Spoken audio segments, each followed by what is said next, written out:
Hey, welcome to the Northwest Georgia Scoreboard Show. Lawrence Morgan here with Tim Towe from Fannin County. We're waiting for Benton Birge to get back in from Calhoun. You know, his Chattooga Indians pulled off the big win tonight. Um, we'll let everybody get in here and check out some of these scores. I'm seeing some of them for the first time myself. But Tim, tell us about Fannin tonight. Yeah, big game in Blue Ridge tonight, Region 7 AA, Fannin Pepperell. You know, uh, what can you say, man? I don't want to say I didn't think my Fannin County Rebels would win 40-14, but I didn't think they'd win that much. But really good football game. Seth Reese, Case, and Owensby. You can't say enough about those two guys and the performance they put on.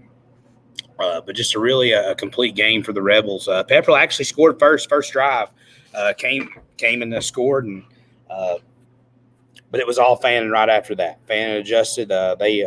Waddell they picked on one of our corners there the first drive, and ended up running a reverse for a touchdown. I can't remember the guy's name for Pepperell that scored on the first drive, but Pepperell really executed a great drive. But then Fannin really adjusted well, and it was all Fannin from there. Who do you guys have up next? Fannin is off next week, and then I believe it goes Model, Coosa, Dade, if I'm not mistaken. I should know that, Lawrence. I apologize for not knowing.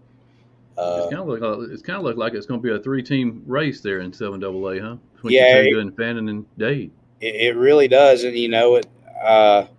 in Dade County. How about Dade County beating South Pittsburgh, which I'm sure you're going to talk about that. I'm sorry if I'm stepping on your toes right there, but man, what a big win for those guys. If you know anything about football in Chattanooga, you know South Pittsburgh, and that is a monster win for Dade County tonight. That's a game they kind of picked up late too. You know, they didn't really have that much time to prepare for it, and yeah, it was an add-on a couple of weeks ago, I think. And just going back, Fannin's schedule, they play Model on the 15th, Chattooga at home on the 22nd, Coosa on the road 29th, and then November 5th, Fannin County hosts Dade County, and that the final game of the season, game of the regular season. Wow, that'd be a good one, huh? Could possibly, a lot has to happen. Could possibly be a true region championship last game of the season. I think the thing that y'all have the advantage over is you get Chattooga and Dade at home, which is huge. It's big for Fannin County. Huge for Fannin County, getting Chattooga and Dade at home. The difference tonight, Lawrence. There was a lot of people there. It was recreation night. Coach Cheatham was very smart in scheduling that. He knew it was on fall break for Fannin, so he said, I got to get more people in the stands on fall break. So he scheduled his rec leagues. So that now he gets all the rec league kids to come, the parents to come, possibly grandparents to come that normally wouldn't come. So it was a big crowd tonight. Fannin County actually pulled something out of Central Carroll's book and did swag surfing in the fourth quarter. There'll be a video servicing on that. So it is a great night to be a Fannin County Rebel, man. Just of course, me being an alumni there and a Rebel fan, it was a lot of fun. Meant a lot. Do you have any stat totals on Seth tonight? I don't, and I was trying to get some. It's a lot. It's a good bit. I've been a huge Seth fan since the first time I saw him make a tackle, so I always try to. I wish I had him. Our statistician. I spoke with our statistician after the game, and he said he gave him the Cheatham, and I asked Cheatham. He said, "Man, I haven't even looked at him." So obviously, Coach Cheatham doesn't. I actually have an interview we could play. Lawrence, give me an email. If I send you the email to him, could you play the video? Tag Northwest Georgia Football on Twitter. I can pull it up easier that way. I'll just send it to you on Twitter. How about that? All right. I do have a post-game interview on my phone from Cheatham we could play. It's good content. It should send here shortly. Yeah, you know about that bus ride today last year, man. You know that's a heck of a ride over there. Yeah, it is. What's going on, Chris? Did you get to see any games tonight on Raddick, or did you just kick back tonight?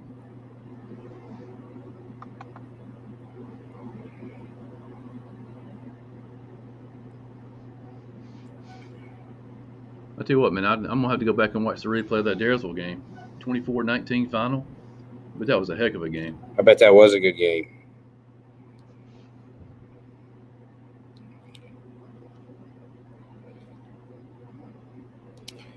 Let's see, Wi-Fi having a little trouble here. It should upload here pretty soon. Just checking out some of these scores here for the first time. Bowden and Gordon lead. That's a lot closer score than I would have thought coming into the game. That Bowden team stopped. How about Rome, man? Rome, I mean, they got I think that loss at South Paul just lit a fire on them. Yeah. That loss woke Rome up. Pickens, even though it's 31-0, Pickens played pretty well tonight, I think. I was kind of expecting that to be a little bit more lopsided. I think it was just 21-0 maybe in the fourth quarter. So good for Pickens County. Heritage with a big win, 57-28. I think they'll compete with Pickens for that second spot in that region. Hey, go to the Friday Night Press Box on Twitter. The video just uploaded. All right. For Cheatham's interview.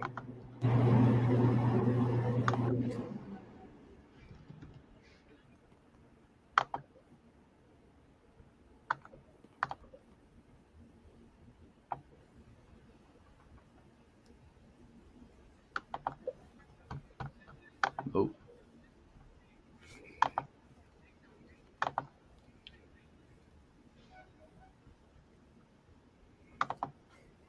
Trying to figure out all this technology, man, a little bit at a time, Share screen stuff is tough, man.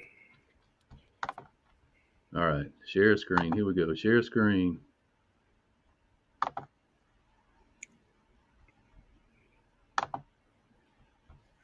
Yeah, that's my only.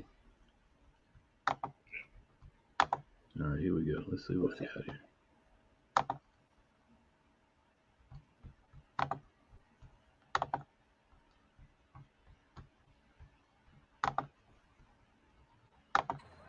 Here with Fannin County head coach Chad Cheatham, 40-14 win. Rebels improved to 2-0 in Region 7 AA. Coach, this was a big-time win in a big-time game for us. Go ahead and take it away. Well, I'm proud of our kids, especially we were on fall break, and that's never easy. That's a distraction. So we were practicing in the mornings, sometimes in the evenings, and then, but this fan base, this crowd base, man, they showed up like crazy tonight. Had the tailgate going. Miss York did a great job, our AD, getting all that stuff and getting the people here.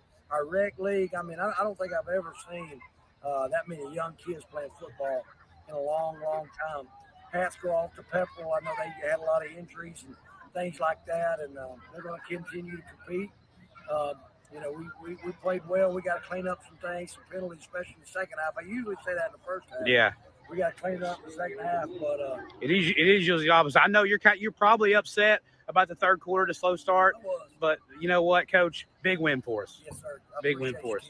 All right, thank you, Coach.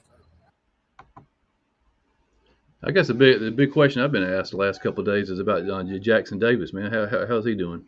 Yeah, so Jackson. Obviously, everybody knows Jackson had a bad incident a few weeks ago. Had a seizure, had to have surgery, had I'm not sure what the exact term is. It. Hold on a second. I'll actually look at what I sent earlier to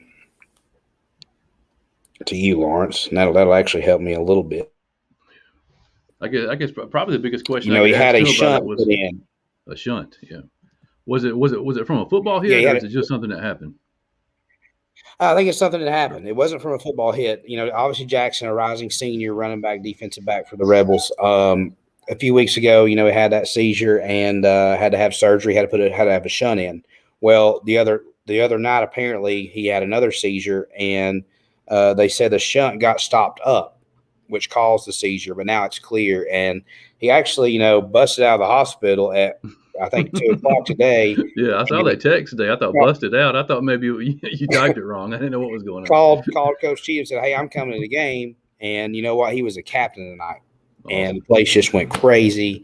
Just another great, just a very exciting night in Blue Ridge for the Fannin County Rebels and Fannin Region 7 AA champs for sure. So. Well, Tim, you can hang around with us, man, if you want to. We got Chris on here to tell us about Rockmart, North Murray. I'm probably going to I'm probably going to jump out, but I'm probably still going to listen in though, Lawrence. All right, man. Thanks for having me on the show. Appreciate it. Really appreciate it. And this is a good show. I love this, man. All right, man. What's going on, Hey, Chris? guys. Hey, can you hear me? How was the yeah, I got you. Tell us about Rockmart, North Murray. Rockmart, North Murray. Rockmart won. It was 34-13. North Murray, they kind of struggled offensively,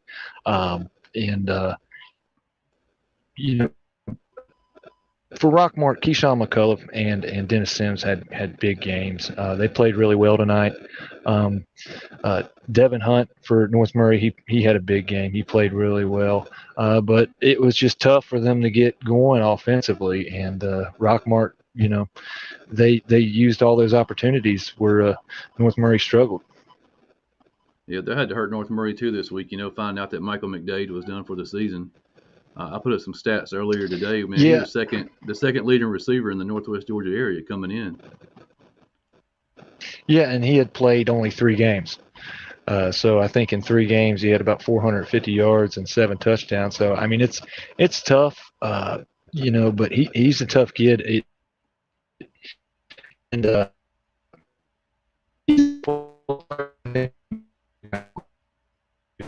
a little technical difficulties there from Chris. Man, he's out in the parking lot somewhere down there in Rockmart. I'm struggling with my signal here, so yeah, it's tough to get cell phone service down there in Rockmart. Well, I'm about halfway home. I pulled over to call in. On that Ringo Dyersville game. 24-19 Ringo. I'm gonna put you off, man. Close. You can call us back there for a second. You keep getting hung up on us. Yep. What's up, Ben? What's up, man? Yeah, we had Chris on here, but he's driving up the highway somewhere, man. He's bad signal. Yeah, getting some bad cell service there. How about your Indians tonight, man? You text me after the first quarter. I was a little worried about them. Did I not tell you before the game started? yeah. I thought you were full of crap, man. I was being serious. I mean, we have a tendency. I don't know whether if it's them or us, but we have a tendency to play them close for a little while. And we were flat pregame, and I just felt like they were more pumped and ready to go than us, and it showed in the first quarter. Yeah, I'm not sure if you heard Tim. Tim was on earlier talking about Fannin. He said Gordon Central came out and played them well too in the first quarter. Yeah. He said they came out and just put it on them, but then after that they just kind of let it get away. I don't know if they got some big old boys over there or what, but they do have some big guys. But I mean, they wasn't nothing that we ain't seen already. You know what I mean? You got a chance to look at any of these scores tonight? No, that's what I was actually. I just copied everything you got, and I was going to paste it into. Kind of boring after last Friday night, man. We had so many upsets last Friday night. It was probably one of the best Friday nights of the season, man. Tonight, I think everything went pretty much as planned. Everything went to chalk, huh? Yeah, I think. The only semi-upset I see on the whole board is Northwest Whitfield over Sin Central, but I mean, that was a toss-up anyway. Yeah. And you said you thought that Northwest Whitfield team was pretty good, huh? When you saw them. Yeah. I mean, I thought they were capable for sure. Pusa and Model, 37-7. Wow. Yeah, it was 28-0 Model after the first quarter. I figured it would be closer than that. A Model just had to have an off night last week. There's just, I don't know, man. Or maybe Chattooga played their best game. It could have been either or, I guess. How about them Dade County Wolverines, man, beating South Pittsburgh, huh? Yeah, I seen. I think it was 14-10 or something like that around halftime. Actually, went up over the top of the booth at Ratner. I had to climb a little ladder up there to get to Levi's setup. Man, he's got a nice setup up there, and we actually did a little plugging of this show during halftime, and he invited me to stay, so I did most of the second half with him up there. So that was fun. Yeah, And I asked him last year about all the equipment he had, how much it cost to get going. He said, "Man, it's expensive." He said he's got some good stuff. he does have some very nice stuff. I mean, he had 4 different cameramen. He's got a program where you can just literally you're just touching different things and showing the different views. I mean, they all have the earbuds, so he can turn his mic off and say, "Hey, focus in on blah blah blah." It's sweet. But what we got going on here is pretty good too. Yeah. This is good, man. This is the show on the budget right here. This is a budget man show. Hey, but I mean this program that we're using, I think it's pretty sweet. You get all your scores at the bottom. Hey, one thing I did have, somebody asked me. They said sometimes I'm driving home from the game or whatnot. We're listening to you. Can you do like a little segment every 30 minutes or so where you actually verbally say the scores out? And I said, yeah, I don't see why that would be a problem. Yeah, because I know I see Chris on here every once in a while trying to squint to see the bottom of the screen. I guess if you're on a cell phone, kind of hard to see. But yeah, so maybe we can create a little. I've heard them say, let's jump in the Forward F-150 Scoreboard show or whatever we'll call it, the Northwest Georgia Football Scoreboard Center, and call the scores out every now and then. We'll jump in the Skull Classic Straight Scoreboard show. There you go. Long cut. Long cut. Anyway, I was looking through the scores there. I don't know if you saw this one, man, but Ringo keeps on rolling. It was a close one, though. I'm actually going to have to go back and watch this game. 24-19 final. Wow. That must have been a good one. How did North Murray didn't they have Rockmart this week? Yeah, they lost 34-13. They scored late to make it 34-13, but okay. I knew it was going to be tough on them after Michael McDade went down for the season. Man, I don't know if you saw that this week, but yeah, he's out for the year. That's terrible, man. And I just put up some stats earlier today, man. He's the second leading receiver in the area right now. I was going to say he could easily be arguably the best receiver in the area. I mean, there's a couple real good ones, but I mean, you could put him up there against them. We had Tim. We had Tim on earlier, man, talking about Fannin. I think that was a pretty surprising score for a lot of people. I know a lot of people thought Fannin would win, but not by that much. Did Tim give a breakdown like what happened? I mean, how did they score through the air? Or? He said Seth Reese and Owensby. I mean, you couldn't stop them. I told Tim that we've been big fans of Seth Reese since the first tackle we saw him make last year at Pepperell. Man, when we saw him, when they come to Pepperell, and the first thing we wanted to know, and that's what we asked him when we first met him, who's that number 5? Yeah. That's what we asked. Now he's wearing like a tribute jersey. I'm not sure what number it is. 23. 23. Yeah, that's an awesome thing that he's doing. He's wearing the jersey of the individual that they had. He's having some medical issues, and I hate to hear that, but yeah, Tim told us he checked himself out of the hospital today. Came to the game. He was one of the captains tonight. Said that when he came out on the field, man, the fans went crazy. Oh, I bet so, man. Yeah, I bet so. I probably had a little fire behind number 23. I bet he was out there lowering that shoulder on people, man. I love to watch that dude run, man, because he don't run to the sidelines. Yeah, my question is, I wonder if they're airing it out, and I wonder if he's throwing the ball. Because I know he can throw it. I seen him hit a deep pass. I believe it was in the playoffs, maybe a little halfback pass or something. It was just on the money. Well, I guess we'll read out some of these scores, man. We'll try our best to start with 7A and work our way up to the big ones. Christian Heritage tonight, 41-0 over Lakeview out of Tennessee. I know the Lions needed a big win, man. They had a tough schedule already this season. I know they got Darlington circled on their map, on their schedule going forward, but Darlington beat Bremen 40-33. That's a big win for the Tigers. I mean, I think the Tigers have probably been one of the most surprising teams to me this year. I knew they were going to be good, man, but they had lost a lot of seniors last year, and they find a way to find some players, Oh yeah, absolutely. They always seem to find a way to do that. Patrick Shelley tonight. Somebody just sent this in earlier. He hadn't played much this year. He's just now getting back in the starting role, but he had a pick six, fumble recovery, a touchdown, a rushing, and a passing touchdown. Man.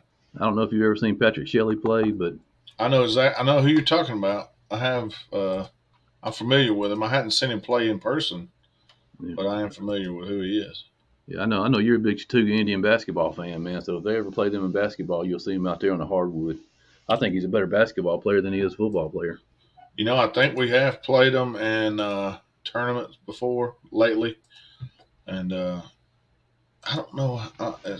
Last year, I don't believe we played them, so might not have seen him lately.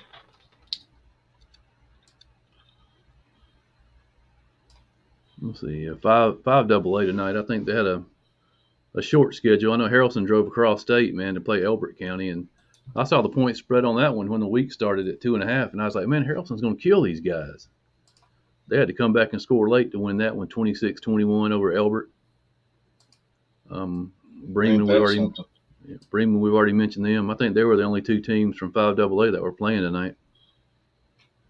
7AA, you had Model over Coosa, 37-7. Your final was what, 49-21? Yes. 40. I think it was 47. 47. And then we mentioned Fannin over Pepperell, 40-14. I think 47. And Dade 26-21 over South Pittsburgh, who was the number 4 ranked team in single A in the state of Tennessee. Yeah, and they're normally a pretty good power. I tell you what, man, the way it's looking right now, Fannin, Chattooga, and Dade, I mean, it's going to be a tournament. See who wins that 7AA. Yeah, man, with and Dade and Chattooga are both sitting in the sweet spot right now. Well, I mean, you got to give Fannin the edge though currently. Especially with the home field advantage coming in the future. Yeah, I was thinking about it. That's what Tim mentioned earlier, that both Chattooga and Dade have to come to Fannin. Absolutely, and that's a long trip over there, Yeah, that's going to be a big deal having to travel, and Dade's trip is going to be just massive. Yeah, I mean, they're going to have to pack sleeping bags and lunches and all kind of stuff, man, because that's going to be a 2.5 day trip over there. Well, I'll say this: they will bring everything they got to Fannin County. I guarantee it. Check out who we got on here tonight. Rome Elite Sports Center, Michael Atwater. Look at that. Let's welcome old Atwater to the show. What's going on, Atwater? Man, just getting in for my game, man. I had Trine and Southeast Whitfield tonight. How did Trine do? How did my man Rob Brown look tonight? He had about 250. Man, he played a half, and that's pretty much it. The game final score, I think, was 49-0. Yeah, Trine needed a big win, man, after last week. I know they hung their heads a little bit after that game last week with Bowden, but they gave us some dry hot dogs. I didn't get no ketchup or mustard. No. I'm a little ticked about that. I'm a little disturbed. Dry. My hot dog was really dry. Hey, I know some people up there. I'm gonna have to get on them about that. Yeah, they gave us a hot dog, and the hot dog didn't have any ketchup or mustard. I was a little upset about that at my halftime meal. Kind of disturbed, man. But I mean, did you make some bad calls in the first half or what? Why? No, I wouldn't dare do that. No, I didn't. How was going back to the game? How was Trine's quarterback? I heard that they made a change this week to the young guy. Yeah, they went to number 5. He was, he basically was a game manager out there tonight. He looked good. He's a young quarterback. I think he's a freshman. But they just turned around and gave it to 26. 4 got in. I think he ran them a touchdown, and they was just, just obliterating that Southeast Whitfield team, man, up front, and just did what they wanted to do. I will say this though, Southeast got a big kid, man. He's number 77. He's about 6'6", 280. Man, college coaches need to be looking at him. They got another big kid, number 48. But that number 77 is huge. So y'all need to be looking at him. College coaches need to check him out. I tell you what, the 6-8 race is heating up, man. I saw where Gordon Lee. I mean, they played Bowden fairly well tonight, 38-13. I mean, that's better than what I expected. It's probably going to come down to Bowden and Mount Zion in that region. That's why they were going. Well, you know, my boys out there at our Merchie gave Mount Zion a game tonight. Our Merchie's a whole lot better, man. I heard the score was 28-14. 28-14. It was 14-7 at halftime, and the biggest difference was a 60-yard punt return by Ackles in the first half. But our Merchie actually outgained them like 130-75 in the first half. Yeah, our Merchie's a whole lot better program now, man. They turning some thing around out there now. I mean, the way it looks right now, if our Merchie can go down to Lakewood next Friday and beat Best, which I think Best is down right now, it's going to come down to our Merchie, Gordon Lee for that fourth playoff spot. Yeah, because it's probably going to be Trine, Mount Zion, and Bowden probably going to be locks. Yeah. Yeah, I don't see anybody getting close to Bowden. I don't think Mount Zion will stay within 3 scores. Yeah. Man, that's going to be – I've seen Gordon Lee. We've seen Gordon Lee earlier in the year, and, of course, they've improved a lot. Yeah, I had them in a scrimmage earlier this year. I guess they were just like that because it was a scrimmage. They scrimmaged Ringo, and they just didn't look really good. But, I mean, evidently they're turning some things around up there. Yeah, Ringo's is senior late, and they're pretty good team this year, too. So I had Ringo last week against Murray County. It was 78-0. Man. I ran all night. That's got to be the most points you've seen in a while. I've never had a game that lopsided ever before. Yeah, it was 78-0. What do you think about your Rome Wolves tonight, man? I think that loss at South Paul and lit a fire under them, huh? I was telling somebody about a week ago that the Rome championship team, a lot of people don't realize, they started that season out 1-2. And they ran off 12 straight to win the state, and then they came back and won it the next year, and then made it all the way to the semifinals. So the run that they made 3 years ago, they was under 500 team. And Coach Reed and Groves and those coaches out there, man, they get them kids up for them games, man. I think South Paul was just something that happened. I think when they played now, Rome probably beat them by 3-4 touchdowns. I think too it takes a good team sometimes to get beat like that to kick it in the next gear, you know. So I think that Rome, I think they're gonna need some help. They're gonna have to take care of business, but they're gonna need some help. I think they're gonna need, of course, South Paul to lose another game, but they're gonna have to beat Douglas County. I think Douglas County is still undefeated. They're gonna have to beat Douglas County and get South Paul and lose another game because, of course, South Paul lost tonight, so they need another L from them, and just need to run the table to win the region. Yeah, I saw a score on here earlier from South Paul again. I don't think it was close down there at Carrollton, was it? I hadn't seen any score. I'm just assuming that Carrollton. Yeah, Carrollton bounced back tonight and dominated South Paul, and I think Carrollton might need a fire lit under them too. You know, I can see Rome and Carrollton both making the Final Four. Yeah. I mean, because in 6A, it's gonna come down to like Lee County, Westlake, of course, Buford. So the same cast of characters is gonna be there when it's crunch time. Well, Michael, if you want, hang in here with us, man. We're gonna bring Chris back on talk Rockmart, North Murray. I think he's somewhere where he got some cell phone service now. Okay. Hey right, guys. Chris, I hope this is better. I drove down the road a little bit. So as I was saying, Rockmart won tonight, 34-13, and they had some guys had some big games. Dennis Sims and Keyshawn McCullough. Dennis Sims is off to a phenomenal start for the season, so I don't, all region type stuff numbers he's putting up. Devin Hunt for North Murray played really well, but they struggled to get that offense going, and not having Michael, it kind of showed, and playing down at Rockmart, it's a tough place to play at to begin with, and plus you factor in the speed they have in that defensive backfield. So it's tough all around for North Murray. Yeah, we were saying earlier about McDade being out. I mean, that's going to hurt them. I mean, for the rest of the season probably. That's going to be tough. Yeah, it's tough, and so they're going to have to next man up, and and I look at the region 6 AAA, and it's starting to play out similar to what we thought in our preseason show. You got Rockmart and Ringgold. The scenario I laid out a few weeks ago, those two could meet and both be 7-0 in the region, and meet on the final night of the regular season in a true championship game. So that will be interesting if that plays out the rest of the season, and that will be a big one to end the season off with. I see, Daresville, they just come up short tonight, and that was a big win for Ringgold because that's a tough place to play down there at Daresville. Coahulla Creek beat Murray County tonight. They had to come back.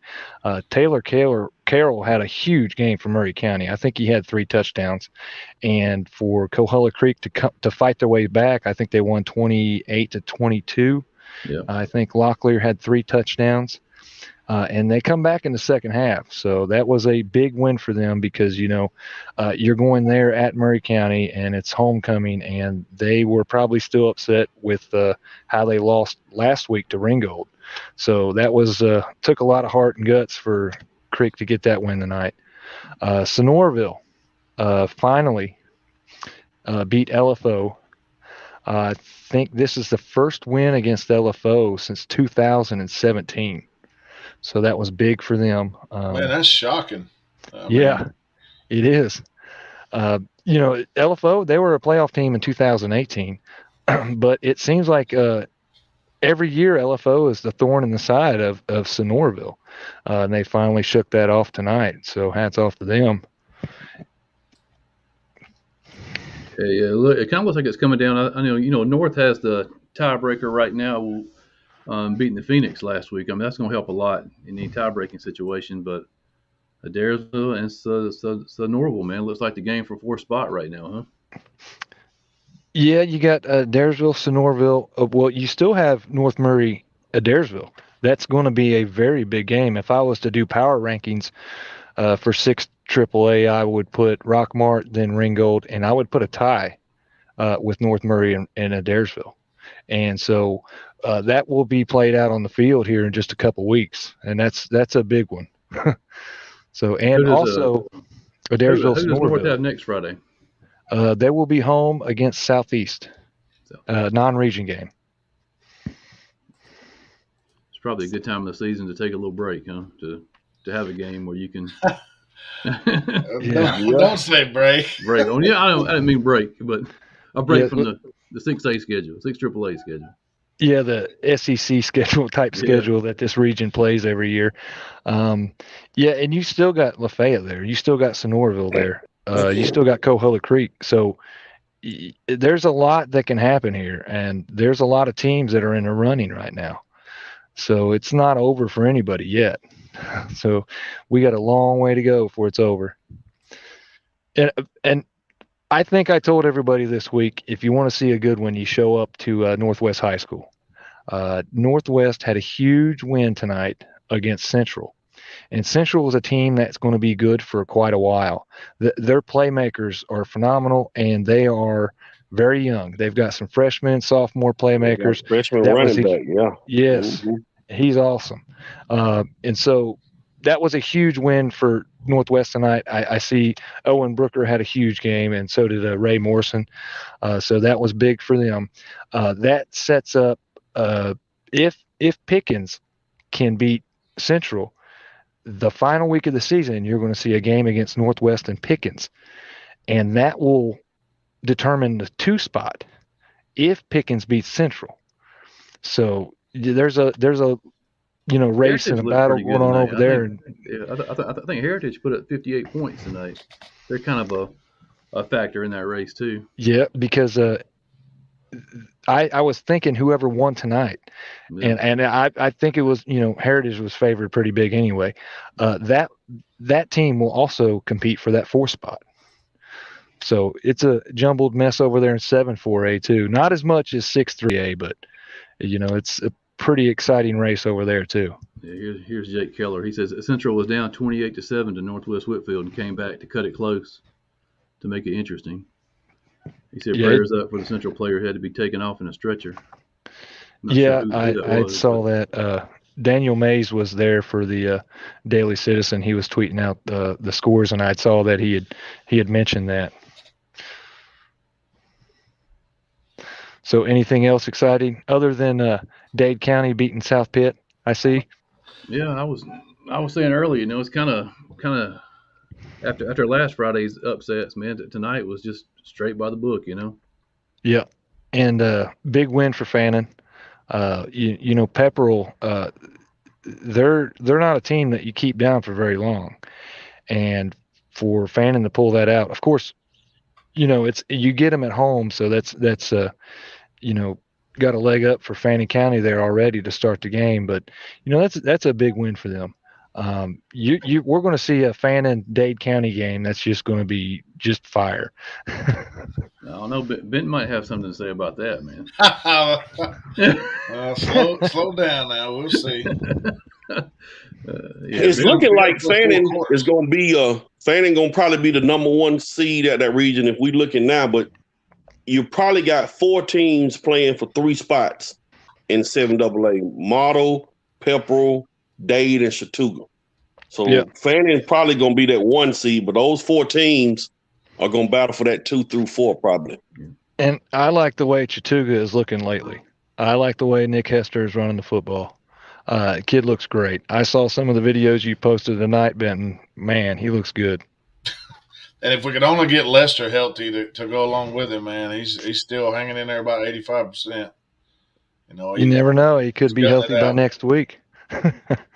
Well, he was better last week than he had been the whole year. So, yeah, I know for all those people tuning in tonight, man, we're doing a playoff show on Tuesday at 7 p.m.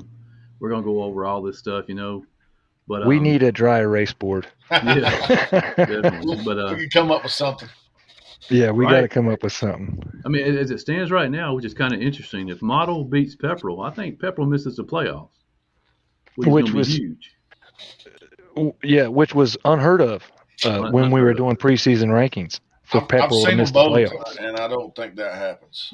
I'm just being honest with you. I would never count out a team with DJ Rogers. That kid, he finds a way to get his yardage, find a way to score, and he's a game changer. So I wouldn't count him out ever. How about you, Atwater? You got some ties with Pepperell and Model. I mean, who do you think wins that one? I had Pepperell and Model last year, and Pepperell won, I think, like 21-7 or 21-14 or something like that.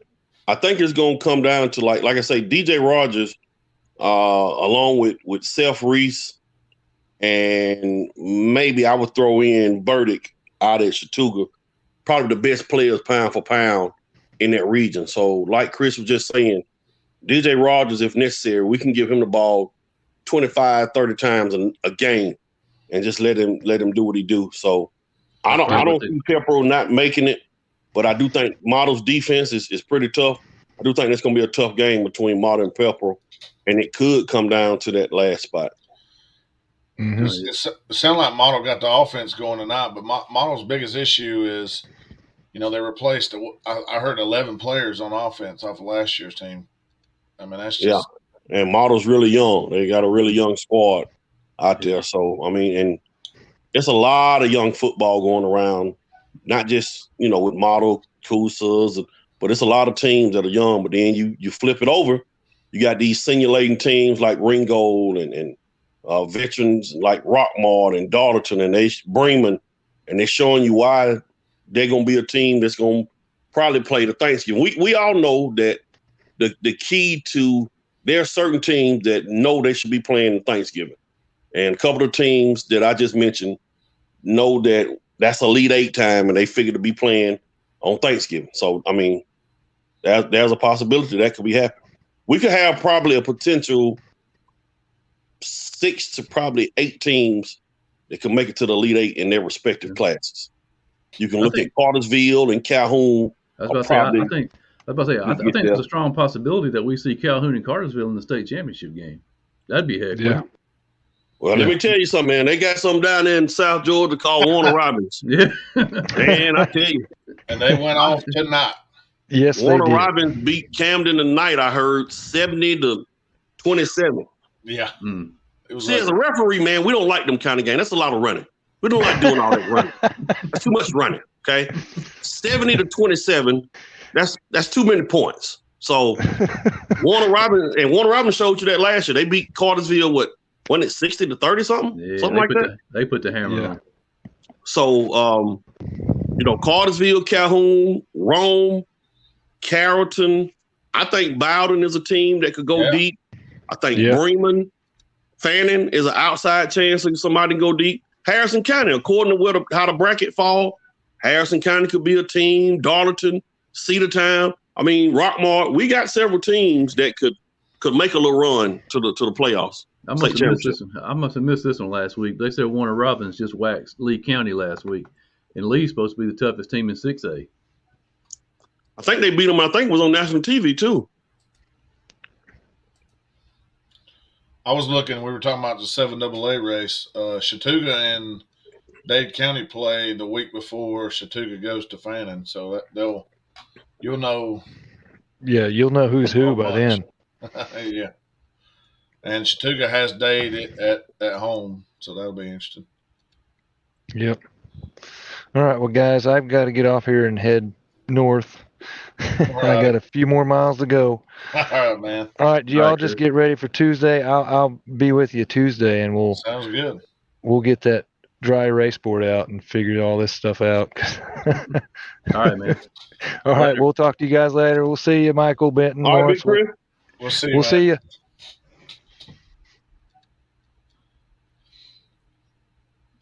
Yeah, I'm glad to see that Shelley's playing well at Darlington. I was kind of worried about him early in the season, man, because I don't think he's played that much. I thought maybe he got hurt or something, didn't he? I think he was hurt. I thought maybe he was hurt, or he was maybe nursing a basketball scholarship or something. I didn't know what the deal was, because to me, he was one of the best players coming back this year. Yeah, he was hurt earlier this year. Shelley. But yeah, they say he put the hammer down tonight, man. He picking off passes, pick six, rushing touchdowns, passing touchdowns. He's definitely a big-time athlete. Oh, they got a good one on right here. St. John Bosco against Mater Dei. What y'all think about the possibilities of the reclassification about to start? Y'all think it's going to be a lot of movement with a lot of our schools up here? It's going to be interesting. I know that. We talked about it a little bit in the previous weeks. Is there anybody in our area that's going to be like severely affected? I know Calhoun was affected before. I don't know if they'll have to go anymore. Yeah, I saw something this week. It said Rome, Calhoun, Cartersville, and Bremen are the four most likely schools that'll move up. Oh man, you're talking Rome up to what? 7? 7A, yeah. Oof. Dang. Bremen 3A. They've been playing 3A for the last 10, 15 years anyway. They just now moved down into AA. So Bremen will probably go up to that Rockmart region. Yeah, it says Carrollton. Jake Killer here. He says Carrollton will move into 7A. Calhoun, Bremen, Rome possibly move up as well. The city school is going to get hit hard, because they have a lot of transfers. And Carrollton, as last year's reclass, they had 579 out of zone. Yeah. So basically, Lawrence, when they say out of zone, for us that live in Rome, that's basically saying somebody that lives out by a Murchie, but goes to Rome High. Yep. Somebody that's not in the Rome school district. And I think, think about Rome's kids, I think most of them are from Floyd County. I don't think they have anybody they bring in from anywhere else but Floyd. But you know how Rome is. The schools are right next to each other. You can walk across the street and be in the Coosa district, 171 for Rome in the last reclass. So they're talking about the current number, the multiplier is 2.0, right? Mm-hmm. And they're most likely, what I'm hearing, is going to go to 2.5. Yeah, I've heard 2.5. I've heard 3. They've talked about 3, but I don't think that they're either. I don't think they'll get 3 to pass. I think it's going to end up at 2.5. But still, that's going to boost some numbers. But just looking at it, it'd be hard to say that Rome would pass all these teams above them here. I'm not sure how you calculate the private school out of district. I mean, aren't all private school kids out of district? I thought they were. I mean, because they don't. I mean, they don't have a district, you know. Let's find a private school that's not in single A. Can you think of one that we can look at? Private Somebody school, like single A. Marist? Darlington. Well, they're in single A though. They have single A numbers, right? Yeah, look up Marist then. That's a private school, I think. Okay. I think they are. Yeah, they're in what, 6A, 5A? They might be a 4. Yeah, I think they know Cedartown. Let's see here. Yeah, they are. So their regular enrollment is 809, and they have 622 out of zone. So that puts them at 1431 for the reclass count. Dang. So they have 809 bodies, but they're playing like they have 1431. That's huge. So you're going to take, if you take that 622, if you take the 809 and you, let me get my phone out. So if you multiply that 622 by 2, yeah, that's like 1,200. That's adding 1,500. Yeah. Yeah, they're gonna be playing in. So you add that to the original number, correct? Yep. 2364. There's no way. That just seems outlandish there. It does. But Michael, anyway, what a game do you have next Friday, or do you guys find out during the week? I'm at Ridgeland, Pickens and Ridgeland next Friday. Sam Stretcher. That's Pickens, right? Yep. They took one on the chin this week, I think. Yeah, I think Cedartown beat them. Yeah, I had Cedartown picked, but let me get this off here. Nick says he heard tonight that the way it's going to work out is Bremen and Harrison will be moving back into Rockmart's region, 6 AAA. Huh. You know, look, I was looking at the 7 AA numbers, and I don't think there's anybody. I don't think there's anybody that really had big counts of out of area or zone or whatever. I'm gonna pull this picture up. Somebody sent me this, man. This is 4 of the best offensive linemen in the area right here. That's Fannin. That's Fannin or Bremen. Bremen and Darlington. Okay, that's a mix. Yeah, I see. Yeah. That's Hancock and that's Avery Hill. Gamage. Yeah, that's a college football line right there. Yeah. Caden, Sweet. They're so big you can't tell how big they are. They're Them huge. some big boy. I'm flipping through here. Well, man, I guess everybody starts playing for real next Friday, huh? 5 AA gets started. I know Temple and Hurd are playing. Harrelson's having to travel down to Callaway. Woo-hoo. Ooh, I know Callaway is fired up after losing last year to Harrelson. They're gonna come with it next Friday night. That's gonna be a good game there. Yeah, Last year that game was like on a Tuesday or something. Yep. COVID messed everything up. They had to play on a Tuesday. It was rescheduled at the last moment, and I think Harrelson beat them by what, 3 or 4 points? Yeah. And so you got what, Temple and Hurd, Harrelson and Callaway. So that leaves what, Bremen and who's the other Bremen one? will be off. This Bremen is off, 5 yep. teams in that 5 region. teams, yeah. I'll go out on a limb, man, and say whoever loses the Hurd Temple game is going to be the odd man out. That's going to put them in a hole right from the start. Yeah, I think Bremen, Callaway, and Harrison County are locked. So yeah, that Hurd County Temple game that's pretty much going to be a playoff game. And I thought Hurd was probably one of the strongest teams down there, the first 2 or 3 weeks, man. But the last few weeks they've struggled. Yeah, they got beat by Darlington, Cedartown, and Central, all back to back. And I saw Cam Vaughn earlier this year, man, against Bowden. And, dude, I think he's one of the best players I've seen around. He had a bunch of wide receivers drop passes. That kid can play, man. Yeah.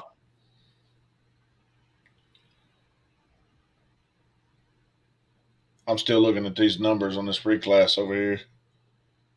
Gordon Central is the second largest AA school. Their reclass count is 920. So I mean, they don't need to move up. I know, but I don't know if they have much of a choice. Bremen's got 211 out of zone, and they're 919 right behind them. So Bremen would be one of those that would probably definitely move up.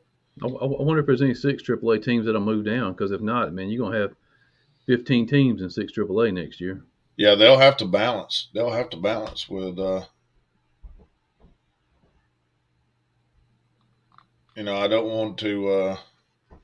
don't want this to happen, but Rockmart's down toward the bottom of 6 AAA. You have a bunch of teams pop up. Yeah, we don't want that. We don't. That doesn't matter. I mean, they'd come back and win the region, but that'd be fine. But yeah, Harrelson won 26-23 last year. Bremen plays Callaway the following week at home. So Callaway comes to Bremen week after Harrelson County. That should be a good one. So another big one in 7-5A next week. I think Calhoun go to Blessed Trinity. Yeah, that's going to be a good one. I actually like Calhoun in that game. If I had to pick right now on the spot. Woo. Well, that's a tough one there, Lauren. Out on the limb, huh? Yeah, I don't know, man. That's gonna be a good one. I tell you what, man. I hope they both beat Blessed Trinity, and then that Cartersville Calhoun game week 10. Yes, sir. There'll be 56,000 people down there. Yep. People hanging on top of the buildings across the street trying to get a look. And that game being what, Cartersville? Cartersville, yeah. Christian Thomas has been playing good, man. I was trying to go over Player of the Year candidates last week and got to looking at him, man. He's having a heck of a year for Calhoun. Talking about up there at Christian Heritage? Yeah. No, Calhoun quarterback. Lewis? Yeah, Christian Lewis, yeah. Christian Lewis, yeah. He completed 24 straight passes at one stretch. Yeah. He was my Rome Elite Player of the Week one week. He was like 14 for 14, 200-something yards. Yeah, he's having a good year. Well, Benton, what time you say y'all guys getting on Tuesday?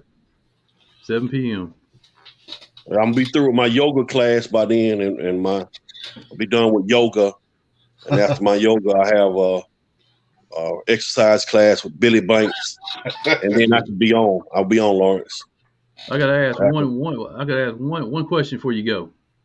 It's bothering me, man. What's that thing you got around your neck? It's a towel, man. It's a towel that I after my games I be dripping in sweat. So I wipe. Yes. Now, I can take it off. I mean, what did you think? You thought it was? Wait a minute. Did you think it was a blanket? Yeah, a shawl or something? What did you think? Yeah. I mean, I thought you were laying on the couch with a blanket. I didn't know what was going on. You thought I was laying on the couch? Thought I was laying on the couch with a blanket watching Hallmark or what? That what you thought? Like I was watching the Hallmark channel? I was just trying to figure out what was going on. I thought maybe. No, man, you're trying to call me sensitive, man. That's what you were doing. Okay, you're trying to call me sensitive. All right, man. We'll see you on Tuesday, 7 p.m. Yes, sir. I've been holding down, brother. All right, man. Later. All right, man. Oh, Michael. Yeah, I got a few highlights that I didn't get posted up. I'll throw them up here right quick if you don't mind. Yeah. I saw this guy's video while you're getting them, man. This guy, I saw this little kid the other day, this 8th grader from Carrollton, already been offered by Florida and Penn State. I had to Google his highlights, man. This kid can throw it. Really? Yeah. First one.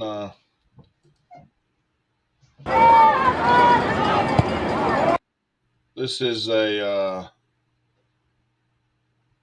I want to turn the volume down just a little. It's a Lester. At times he looks really good.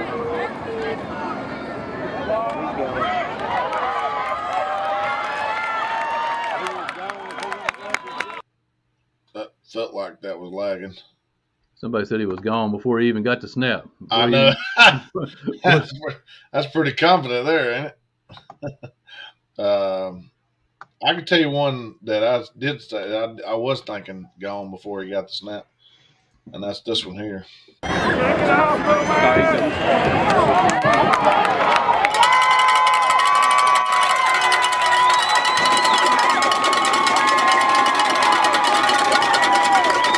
I would venture to say that Hester has one of the largest per run averages in the state. Because it seems like he scores on a 50-yard run every time he runs the ball. I don't know. I like Mobs back there at quarterback, huh? It works out better. Mobs did have a couple good passes today too. I think he threw one pick, but it works out better with him at quarterback. You can rotate the running backs, and you know, even got Burdick in on the action today.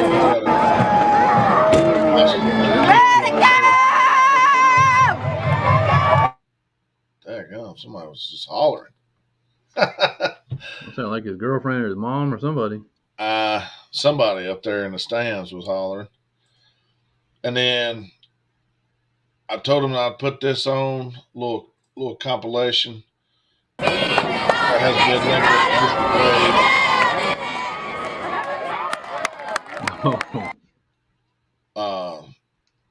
the defensive line, they run a 3-man front, and those three, Billy Settlemore, your man Xander Cook, and 56 over the nose, they were in the backfield all game. At halftime, Gordon Central had 18 carries for -5 yards. Their first touchdown, the one where they scored in the first quarter or in the second quarter, was there was a couple penalties and a couple long passes. They actually got behind the defense on a couple passes and ended up punching one in. And there was another drive that Chattooga gave them about 3 first downs on penalties. Somebody asked right here. Sorry, just happened to see a thing. Absolutely. They could go to Region 6A. Ooh, I don't know. What do you think about that? I don't know. I don't know what days. How many people they'd have up there? I can find it out pretty quick, or at least their last enrollment. I don't know about this enrollment. You're not going to see it until later in the year, but I know Dade is small as far as enrollment. Speaking of Dade, I just got a Dade County box score here. 344 yards total offense tonight against South Pittsburgh. You know, I don't think Dade, unless they have a severe drop, they have over 630 kids. I don't think Dade's going to I don't think Dade's going to drop with 630. You might have schools like ones that won't really matter for trying, but 554, Bryan County, Scraven County, those are your smallest ones. Josie, Bacon County. Herds down there is one of the smallest in AA as well. So is Temple, less than 600.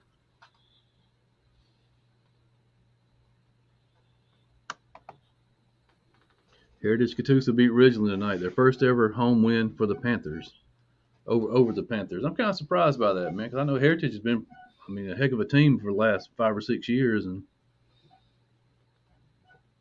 I think they're going to be a team to contend with in that 7-4A. You know, you got Pickens and Northwest, but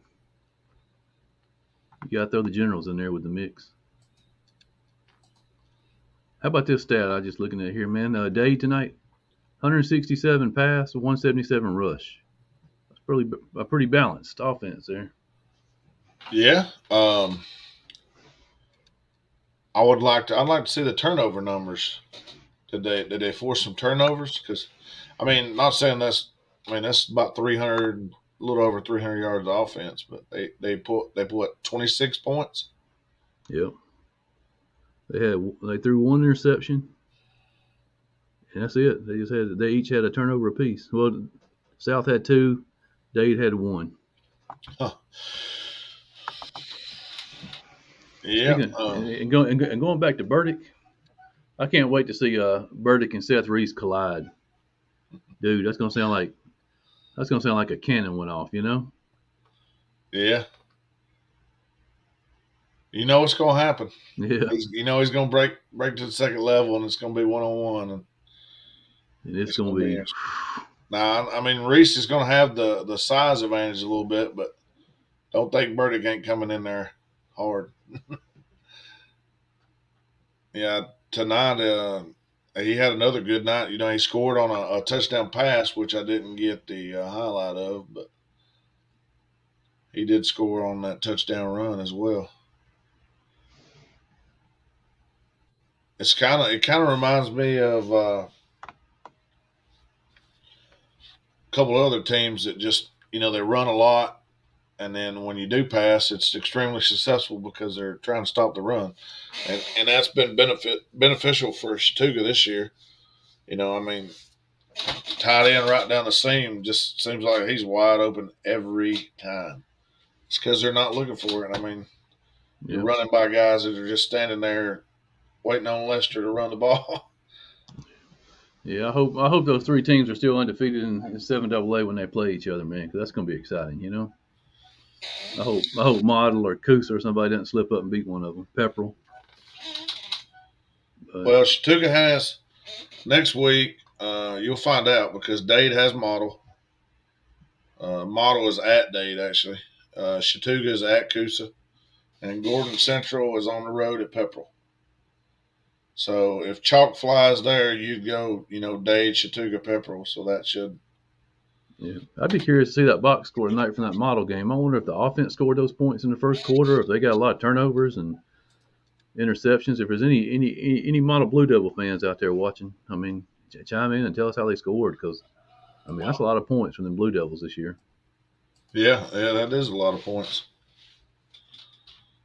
I'm gonna bet there was some interceptions involved, or at least some fumbles.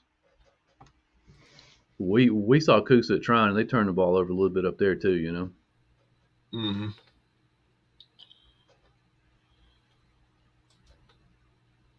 And I saw a Model last week, man, and I was just the whole year, and not saying they didn't. I mean, it looks like they come out and played good defense this year, but the whole year, all I've been hearing is how good the Model defense was, you know?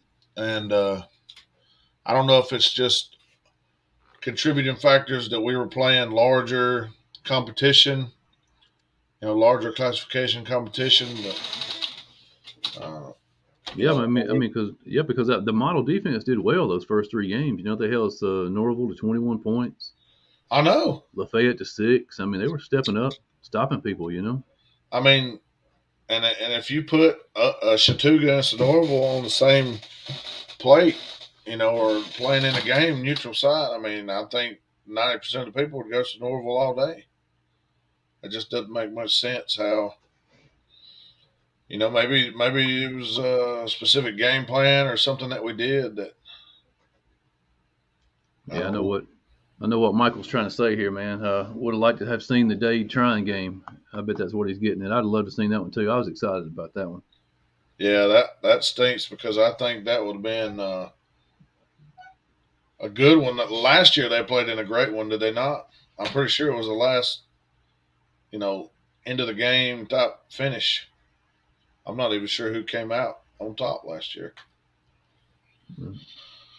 You think Model has any chance of going up there and upsetting Dade at Magic Morgan? I mean, of course they got a chance. If I'm picking, I would pick Dade. I just think they got they're playing better defense. They're playing solid defense, and they got a little bit more offense at this time. Model's offense, obviously they got going tonight, but they just couldn't get anything pumping the other night. I think Dade's defense is going to be stingy with Williams running around there. And they'd have some decent size. I mean, they're not as big as what I've seen them before, but they have some decent size. You wanna- Model, about like Chattooga, kind of small. You want to pull up next week's schedule, man? And I'll run through the straight long cut scoreboard show here. Yeah. I'll read I'll read out some scores for all the people out there on their cell phones that can't read that little writing. Yeah. Coahella Creek over Murray County 28-22. Sonoraville 47-12 over LFO. Darlington goes on the road to beat Bremen 40-33. Haralson County travels across the state to beat Elberton 26-21. Fannin takes control of 7AA with a 40-14 win over Pepperell. Chattooga 47-21 over Gordon Central to remain unbeaten in 7AA. Model 37-7 over Coosa. Dade County 26-21 over number 4 single A South Pittsburgh. Christian Heritage 41, Lakeway Tennessee 0. Mount Zion 28, Armurchie 14. Bowden remains unbeaten 6A, 38-15 over Gordon Lee. And the Villarica Wildcats, man, which is a team we don't talk much on here because I don't really know a whole lot about them. 24-20 over Chapel Hill. They've been playing well this year. Rome got 4 touchdowns out of Bryson Hill again in the first half to beat Dalton 49-6. Cartersville 43-7 over Cass. Calhoun 63-17 over Hiram. Game from Thursday, Blessed Trinity 40, Woodlands 3. Cedartown shuts out Pickens 31-0. Heritage 57, Ridgeland 28. And Northwest Whitfield 33, Central 27. Trine shuts out Southeast Whitfield 49-0. And the big one, Ringo 24, Adairsville 19 in 6 AAA contest. And a Rockmart 34-13 over North Murray. And that gets you all caught up on the long, cut, straight scoreboard show. Long cut straight. Long cut straight. Got a mouthful of it right now. I don't think they'll let us have sponsors like that. This ain't NASCAR. We can be whatever. Yeah. Oh, all right. I'll go ahead and start with a couple games. Darlington is on the road at Mount Parham next week. Mount Parham Christian, and single A private in our area. I think that starts the 7A private play next week. I think that might be a region game. Switching over to 6A, Armurchie is on the road at Best. Indians put up a good fight tonight. Yep. It sounded like. The Indy is actually 14-7 at halftime. The only difference was a 60-yard punt return by Mount Zion. I mean, pretty much played them even. And then they scored their 28 point with a minute to go on a big 28-yard run. Indians I think Armurchie is very capable of going down there and taking a win away from Best. It's a good little trip, but they can do it. Gordon Lee has Mount Zion. If that'd be huge if Gordon Lee could come up with a win there. At Mount Zion, that gives Mount Zion a pretty good advantage. Yeah, as a fan of the Armurchie Indians, man, I gotta pull for Mount Zion in that one. Will you be Best Academy next week? I am going to Lakewood Stadium next weekend. Okay, so prepare to run the show. Yeah, on my own. Yeah, I'll be at home, so I should be good to go for a while. North Cobb Christian will be on the road at Bowden. That'll be a tough ask for North Cobb. Of course, we've talked about Region 7 AA.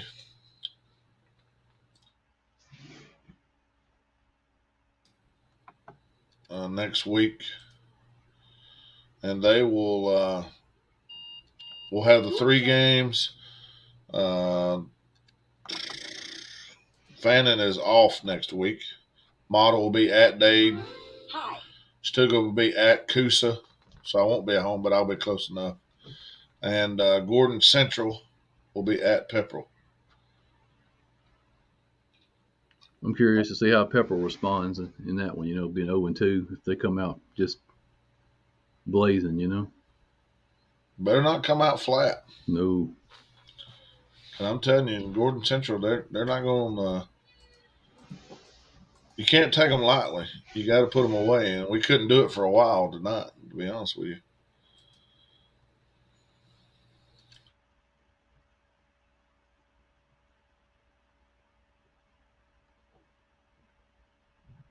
Yeah, a 6 AAA race is starting to heat up.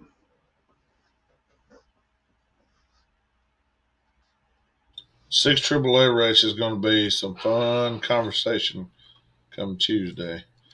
So I think we already talked about a couple of them, but Rockmart is going to be on the road at Lakeview Fort Overthorpe. Southeast Woodfield will be at North Murray. Lafayette on the road at Ringo. And Murray County will be at the Furnace against the Sonoraville Phoenix. Yeah, I don't really see any games of importance in that schedule. I mean, you got Lafayette; they need a win. Here's maybe the most important game: Adairsville at the Creek. Oh yeah, 4-1 versus 4-2. Yeah, Creek has to win that one.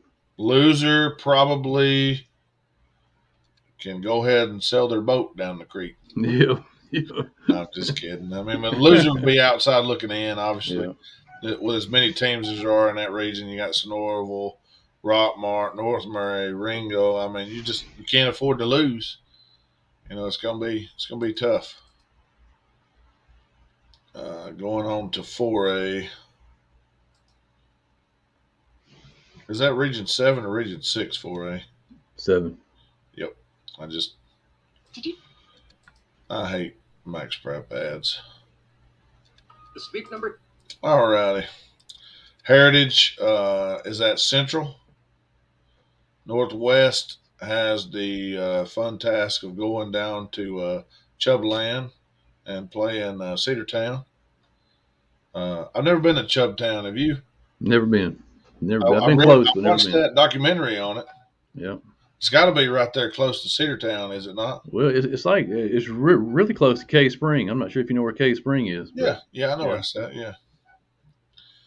Southeast Whitfield is on the road at North Murray, and then Pickens will be on the road at Ridgeland. Not a exciting schedule, but I mean it's important games all. Yeah, probably the Heritage Central game would probably be the one that sticks out as probably being the closest one. Maybe Pickens Ridgeland, but I think Pickens is. Here goes the man. Here goes the guy. Tell us all about Chubtown right here. Let's hear it. It's right off Cave Springs Road before you get out of Cedartown. Okay. So, I know I watched the documentary on it. It seemed like it was on ESPN or something, or SEC Network somewhere. It's pretty. I always thought it was. Yeah, I always thought it was out in the country, up by Cave Spring. All righty, 5A.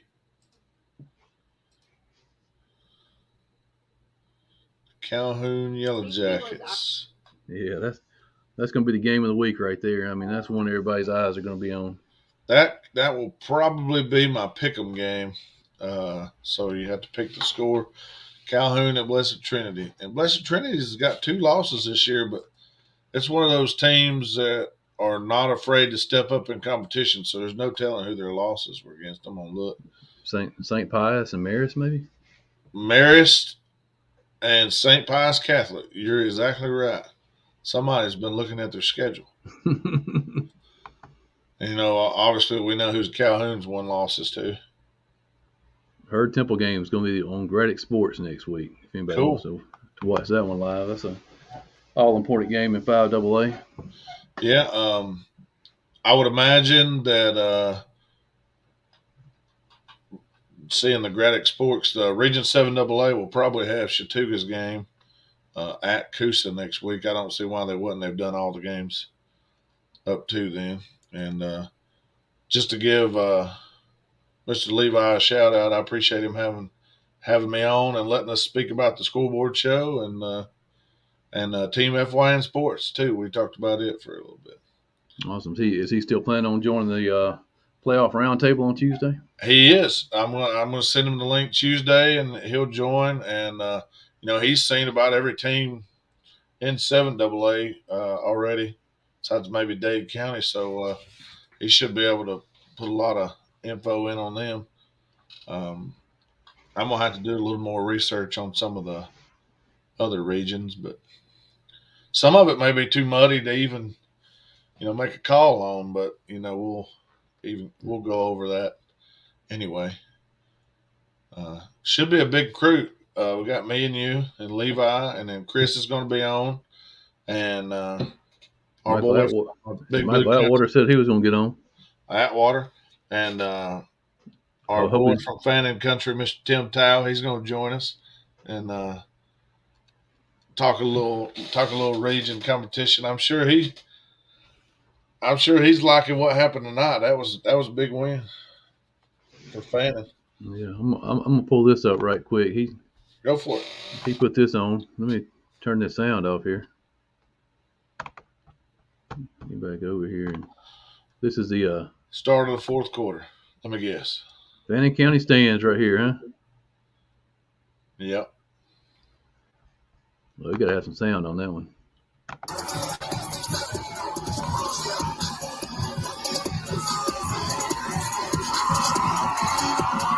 They're having a good time up there tonight, huh?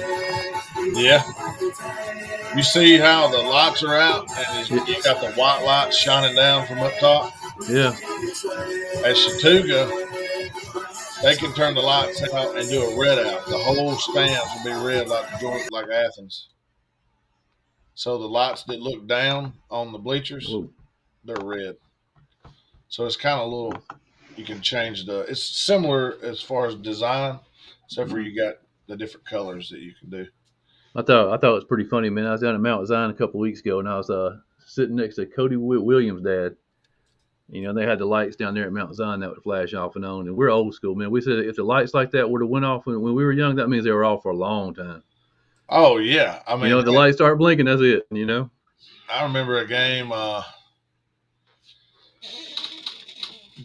that's been so long ago. It was at Chattooga. There was a storm or something, and we were playing Calhoun.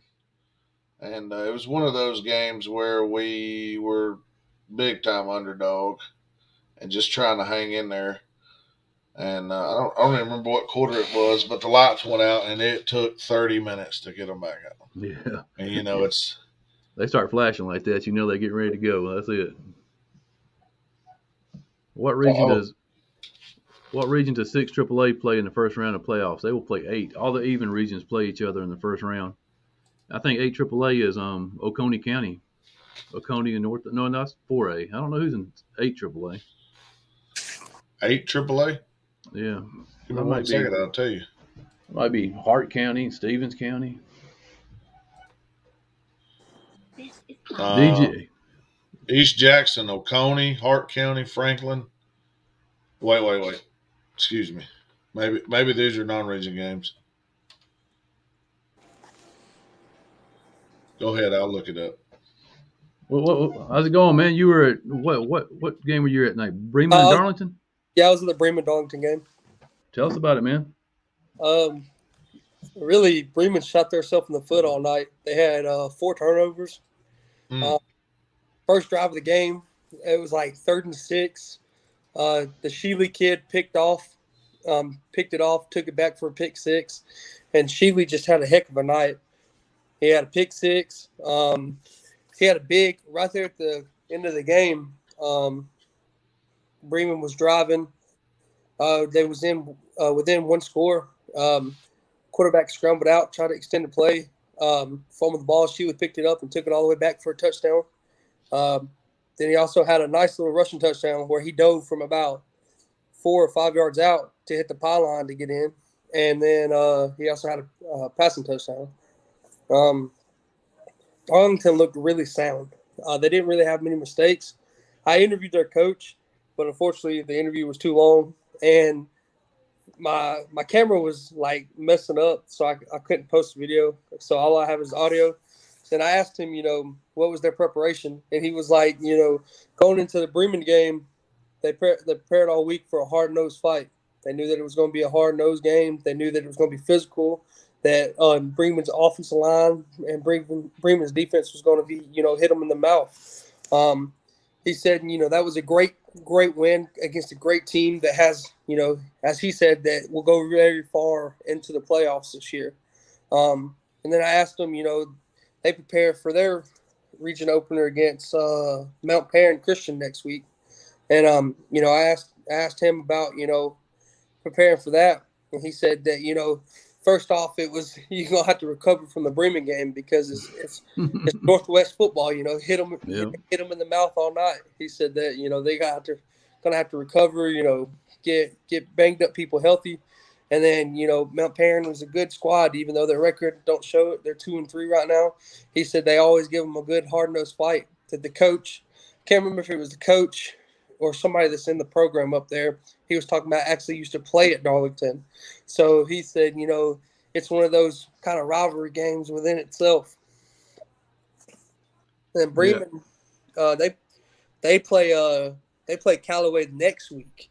Not next week, the next week, the following week, at home. So, Haralson County, I think, takes them on this next Friday coming up.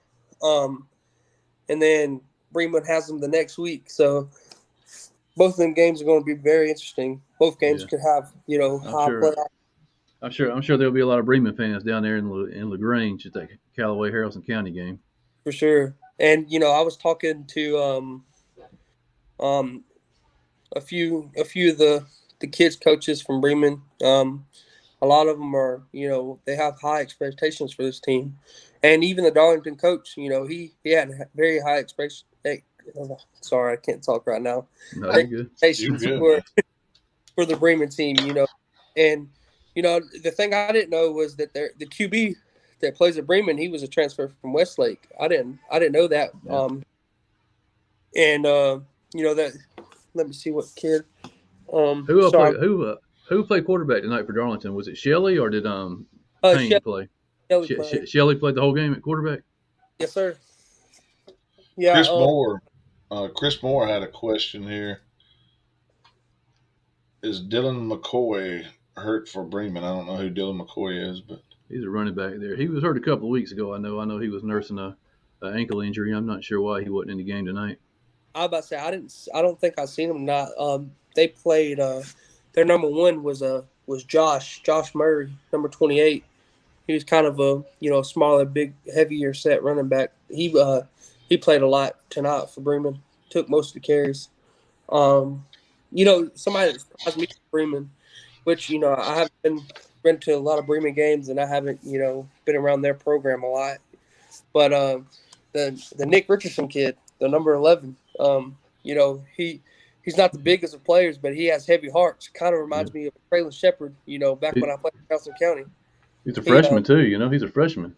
Yeah, that's what somebody was telling me. He had right there in the first quarter, he had it was about a 70-yard catch and run. He shook two defenders, and he played really hard, played his heart out. And then, Blake Matthews, the number 5, they used him at wide receiver. And then once they got within the 10, they used him as a running back. He had 3 rushing touchdowns to go along with most of Bremen scoring. And he's headed to Troy State, I think. I think he's a Troy State commit. Yeah, that's what somebody was telling me, and there was a West Georgia scout on the sideline, and he was asking about everybody over there and asking about players, and they was talking about his Troy State commit. Said that he was a very good baseball player too. And then, Bremen just really shot themselves in the foot. Darlington jumped out. It jumped out 7-7, and then Darlington, kind of blew the doors open. Went into halftime 27-13. Both teams blocked a PAT on back-to-back possessions. And then, Bremen made it interesting. One thing that Bremen came out during the third quarter and did, all night, Darlington drove the ball with, no hesitation.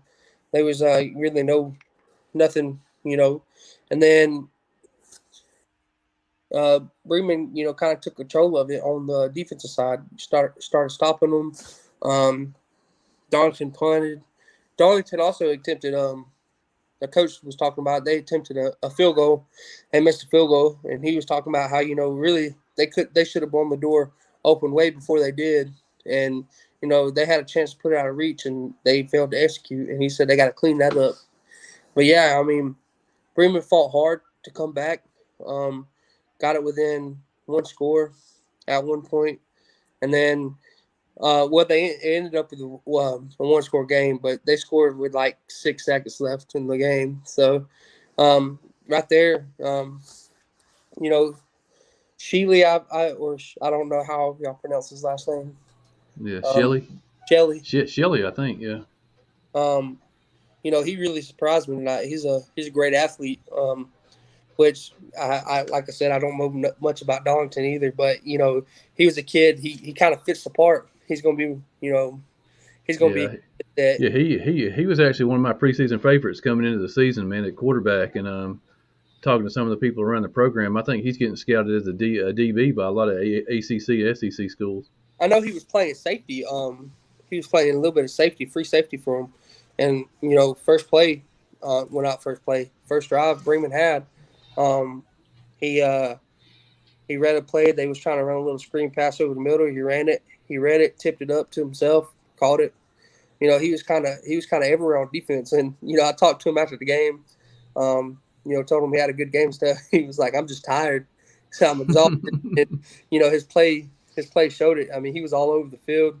Every time I turned around, he was either making a tackle, in on a hit, getting the ball, or And he's one of those guys that he kind of he extended a lot of plays. Both quarterbacks extended play too much.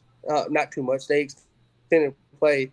I felt like the Bremen kid extended it more than what he should have at times. But again, new offense, new system. That stuff's going to happen. But both these teams are really good teams, and come playoff times, both these teams are going to be hard to beat. Just like y'all was talking about. Hold on a second, I forgot what game I was talking about earlier. The Ringgold game. Kind of same type. Both teams are hard nosed, ready to fight, hit you in the mouth. And I feel like West Georgia right now is a place where there's going to be a lot of good teams come playoff time, and a lot of people's not going to be expecting. Mm. Are you going to get a chance next week to go down to LaGrange and see Harrelson Callaway? I think that's what game I'm going to. Yeah, I don't know yet. Hopefully, because that's going to be a battle. Yeah, that's going to be a battle down there, man. And Harrelson County coming off beating Callaway last year, and if I'm not mistaken, it was 26-23. They beat them by 3. And, that game was played on Tuesday, like y'all talked about earlier. They didn't really have no time to prepare. They had played the game that Friday night, came right back Tuesday and played. And, I'm glad to see the matchup, because I feel like both teams have something to prove. Both teams are, they're kind of riding high. I feel like this game is going to have a good prediction on the number 1 seed. I feel like I was saying earlier, the losing to the Temple Hurd County game is going to be, the ones that's going to try to be catching up. So. Mm-hmm. Oh yeah, that's the thing about in a 5-team race like that, man. You don't want to start out with an L, because you're climbing uphill from there.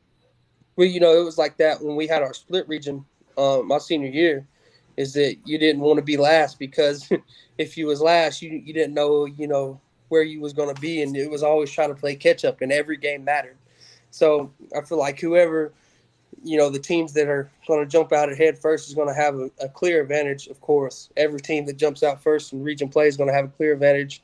But, for our region right here, it's all teams that are local.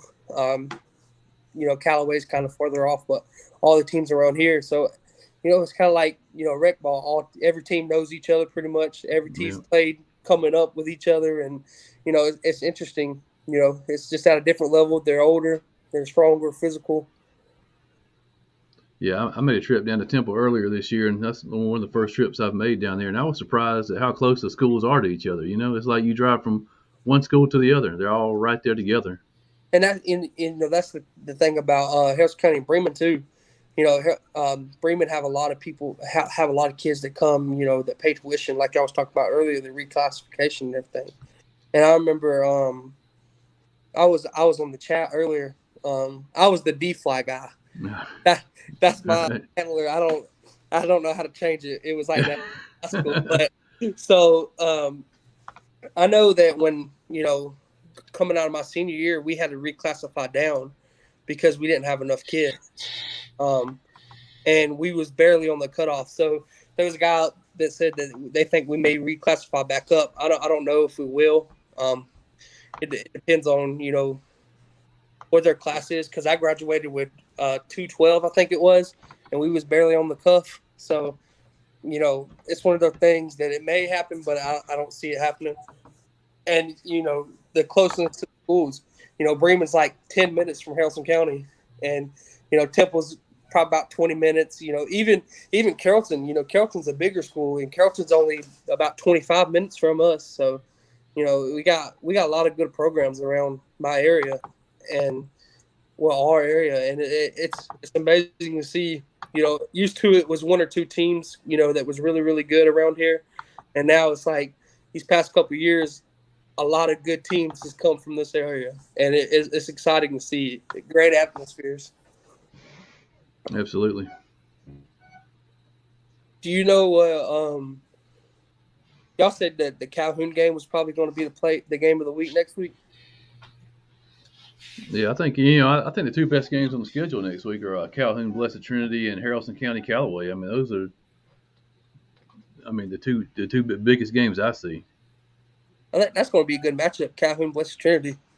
I feel that's two powerhouses. You know, I had a chance to play Calhoun. Calhoun was no joke. Even I mean, their kids were just more physical. They're dominant. They're strong, and they're well coached. They're really well coached. Very well coached, man. I went to a practice up there last summer, and I was amazed at how they run the practices up there. I've never seen a high school program run a practice like Calhoun does. It's like clockwork, man. It's like all the pieces are moving together. I mean, there's no wasted time. They're not out there smacking each other on the head, and I mean, it's amazing to see, you know. And that's what teaches what the kind of characteristics they have. I think it was, 18 straight region championships they had won my senior year.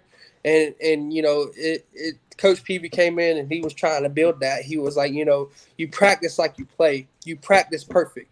He said, practice doesn't make perfect. Perfect practice makes perfect. And he's like, and that's how Calhoun is. Calhoun clicks on everything. And you could tell that, if you ever watch them in a game and if you do something that they wouldn't expect you to do and you succeed, they're mad at themselves. And you see that in their plays. They don't get down on themselves. They get mad. Mm-hmm. and that's a great thing for their program because, a lot of times players get down on themselves and then that starts trickling down. And then every game is a toss up.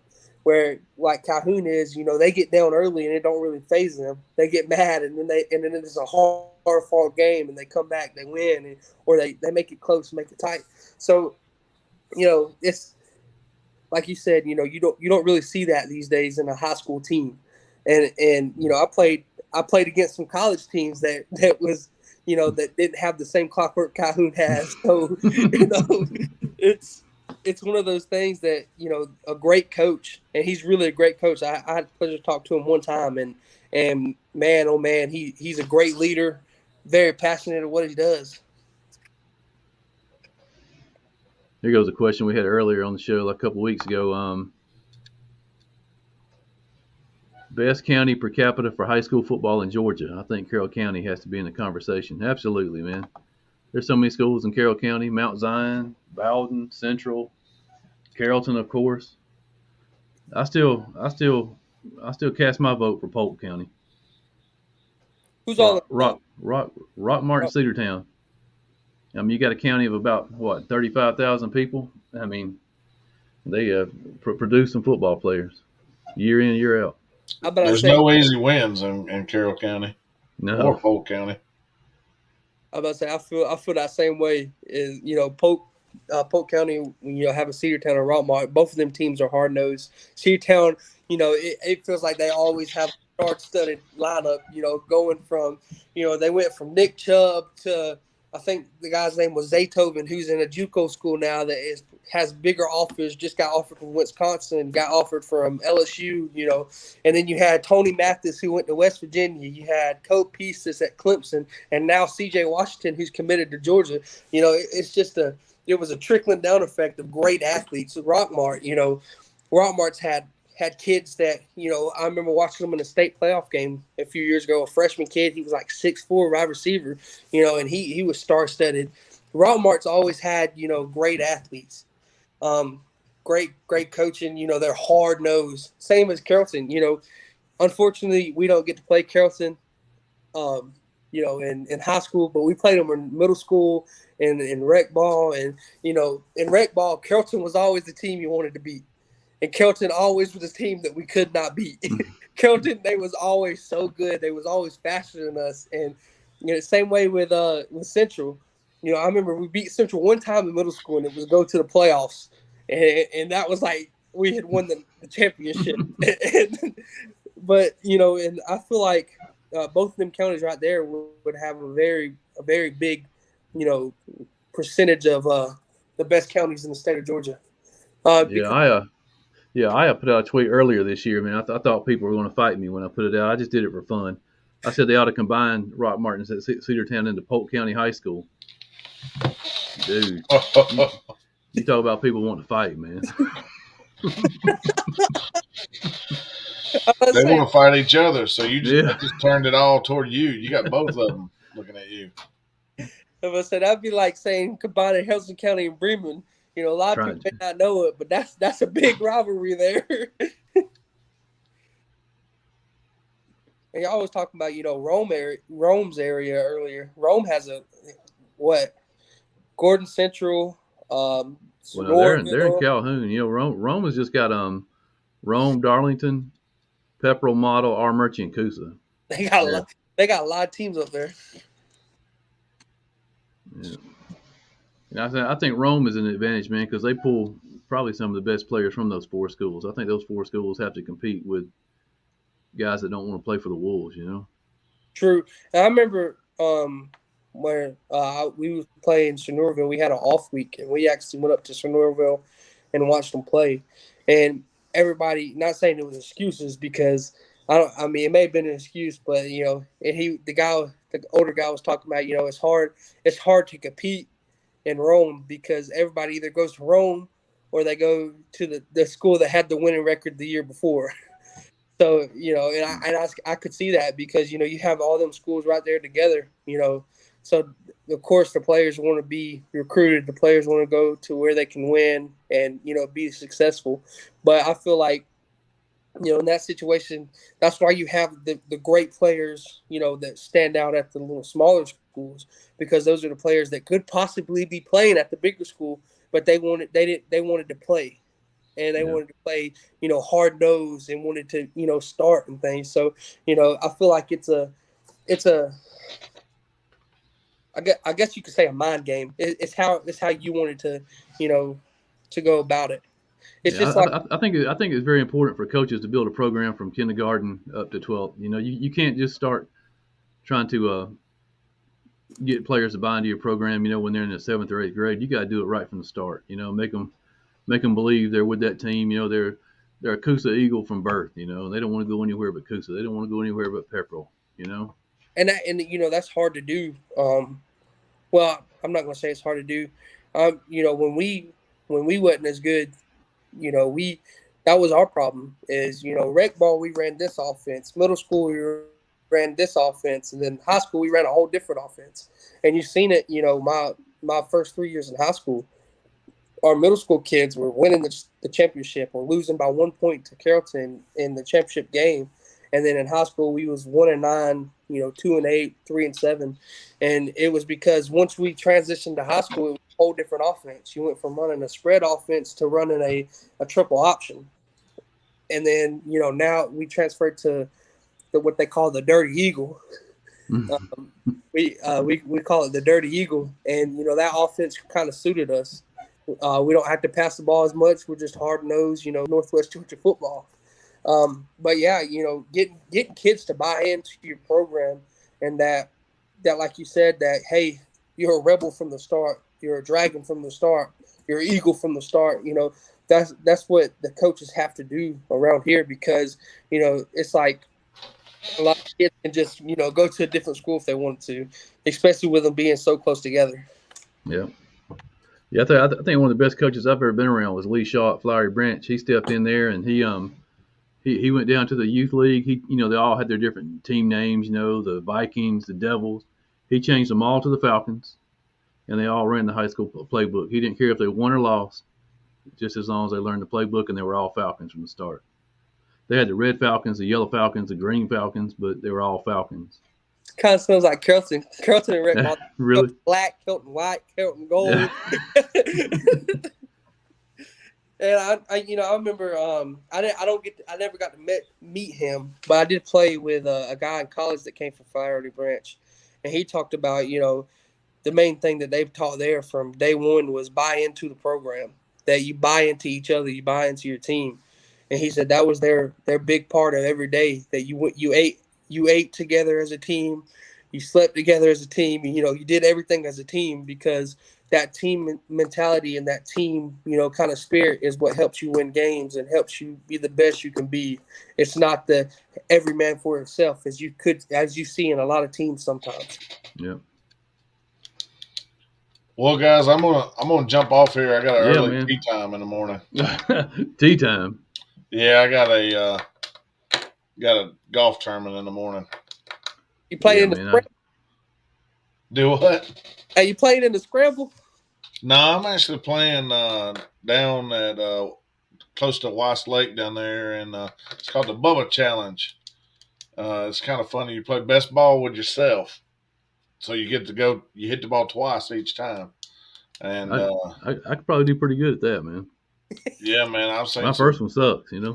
I've seen some 59s down there, some high 50s, low 60s. I've never shot 59, but shot 64 once. What a course you playing on? It's called Cherokee Country Club. It's down there in center Alabama. I know it well, man. My aunt and uncle live on the 13th green, I think. It's in their backyard. Really? Yeah. I apologize for that ball I sent through there. Yeah. That day. You probably did, man, because they have a roll tide golf cart sitting out in the backyard, so you probably hit it. Yeah, I probably just went over and pissed on the tire, I guess. All right, I'll leave you on with that one. Go Dogs.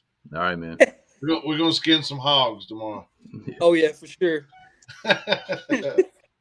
See y'all. See you Tuesday. Yes, sir.